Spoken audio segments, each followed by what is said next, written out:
service in Rotary. And now, I'm pleased to introduce our Exchequer for today, Patti O'Dell.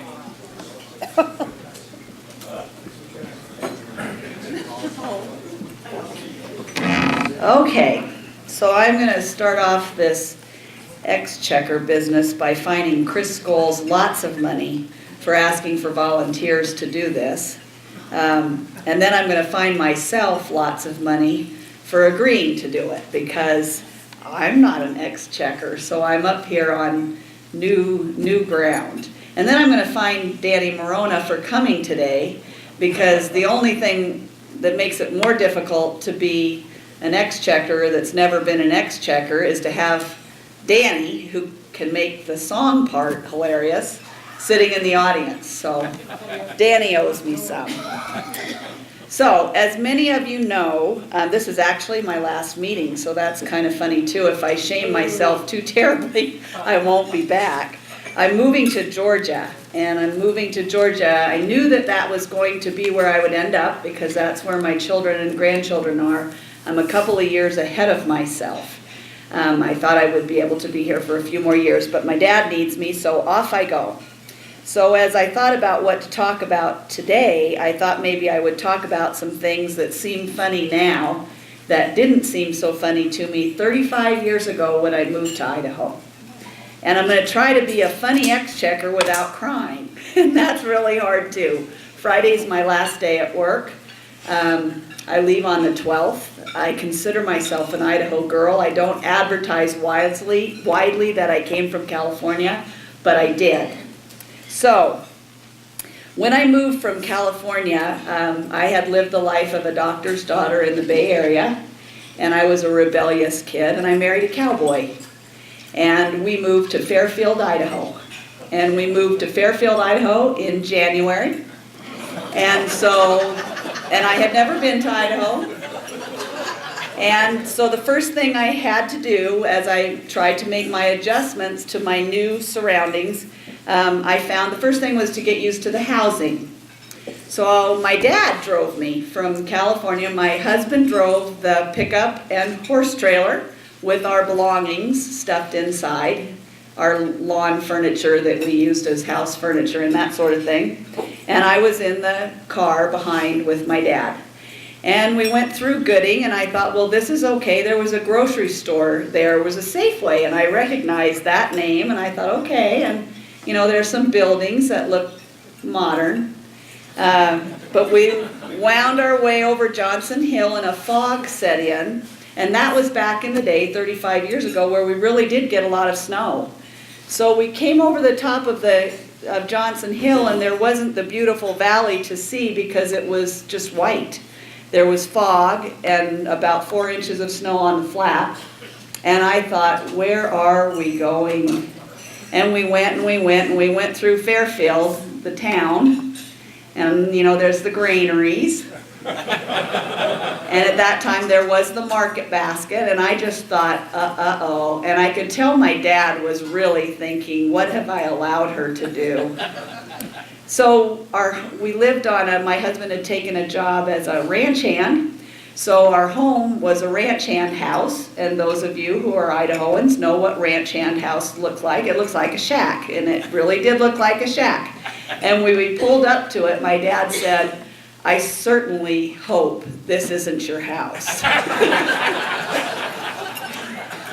So I went inside, and it certainly was our house. And that evening, our new boss invited my dad and me and my husband to come over for dinner, and I needed to sit down and cry. So I said I had a headache, and they went off to dinner. I didn't want to cry in front of my dad because, by darn, I had made my choice, and I was going to show him it was a good one. So as soon as they left for dinner, I sat down in the middle of the living room floor and sobbed. Sobbed and sobbed and sobbed. What have I done? What was I thinking?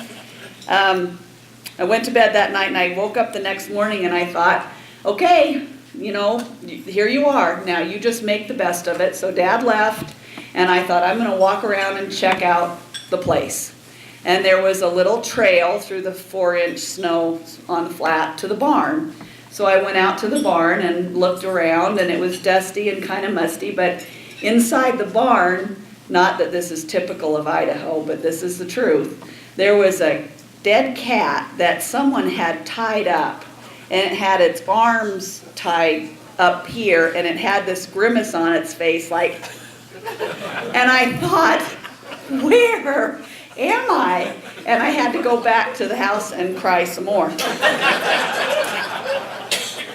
So from there, I started to settle in. The sun did come out, and I noticed how absolutely beautiful it was. And I went and got some carpet remnants from Bizzuto's carpet store in Shoshone and put some carpet down in the shack and started to adjust. And then I found the next thing I had to do was work on my vocabulary, because Idaho has certain Idahoisms that if you're living in cowboy country you need to know, or you stick out like a sore thumb.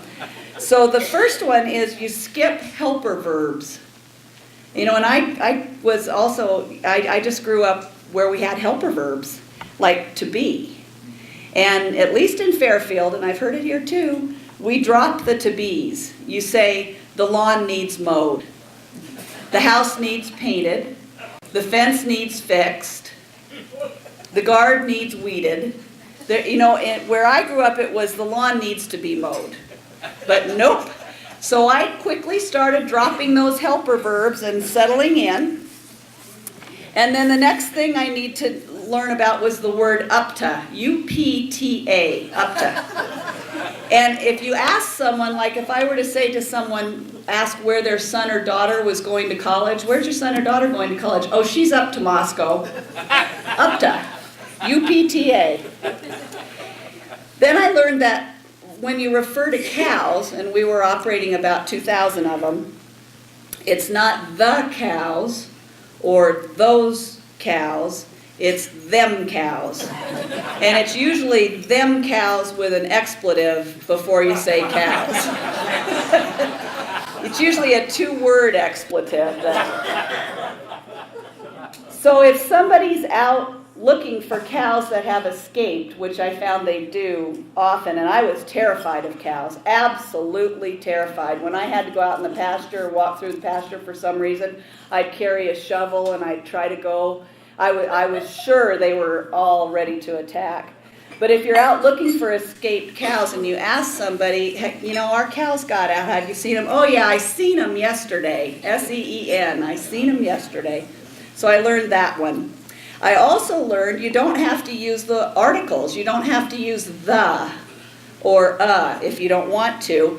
As in Idaho, one of the things I had to learn to do, I had to learn to pick rock.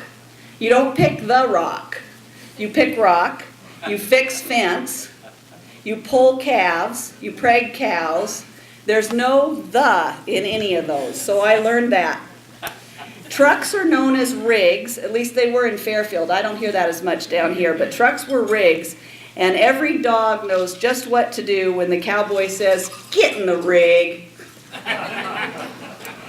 The next thing I had to learn to do was can food. Coming from the Bay Area, I thought food came from the grocery store, and all the other wives were up there canning food, so I thought I'd better learn how to do that. So I got a book, and I read about botulism, and it scared me to death. So, and this is the honest truth too, and you're going to think I'm terrible, but this is the truth. I canned jam, and I canned green beans, and I canned tomatoes, and I canned all sorts of stuff. And I would feed it to my husband, and then I'd wait 24 hours.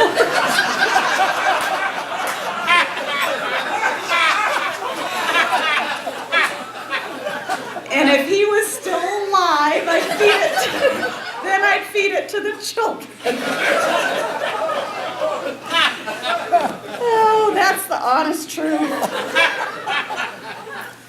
So I'm going to do two things to close. I think I'll do this one first. When I came to this club, I was a member of the Jerome Club for 6 years because Jim Cobble, I was a high school principal over there, and Jim Cobble had me join Rotary. And there's something that they do that I liked, and we don't do it. So I'm just going to tell you what it is, and today would have been the perfect day, and then you can have the option of doing it or not. So how many of you are vandals, vandal girls? See there, we have a lot of vandal crap. Idaho, oh, come on. So in the Jerome Rotary, whenever they sing Idaho, at the end, they do all the vandal people in the room, and I'm one. I have 2 degrees from there. I didn't have any degrees when I married the cowboy. I learned that I needed to go back and get some so we could have some money. But anyway, so at the end of that song, every time they do it, the vandal people all go, I-D-A-H-O, Idaho, Idaho, go, go, go. So we sang that this morning. So I'm just going to do the last 3 words. And then if you guys would humor me, if we could do that together, it would be great. Danny, would you sing the last few lines of Idaho?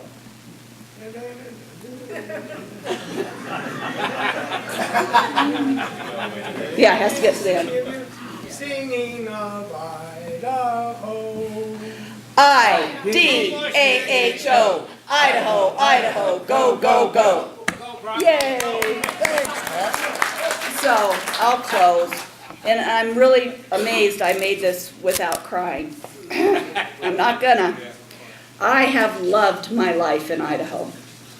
And whatever success I've had, I think I got the ability to do what I've done through my experiences on that ranch. I toughened up. I put on my big girl panties, and I can pull a calf, and I can change water, not change the water. I can change water. I can pick rock. I can fix fence. I can close one of those stupid wire gates with my shoulder. And I can apply those things and the beauty of this state to everything I do. I've been blessed to be a member of this chapter of Rotary. I will join in Georgia. And I thank all of you.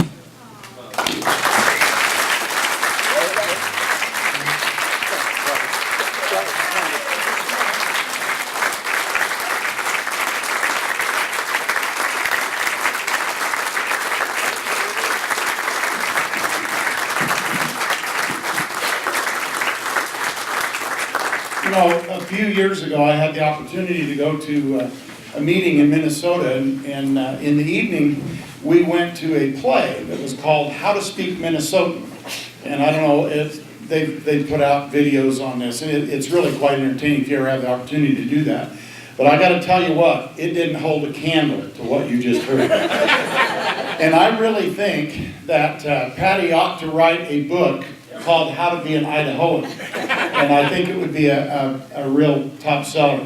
But Patti, just as an appreciation for what you've done in our club and what you've done for the kids in our communities, you talked about beauty, and we have a piece of the earth here that is really quite beautiful, and that's the canyon.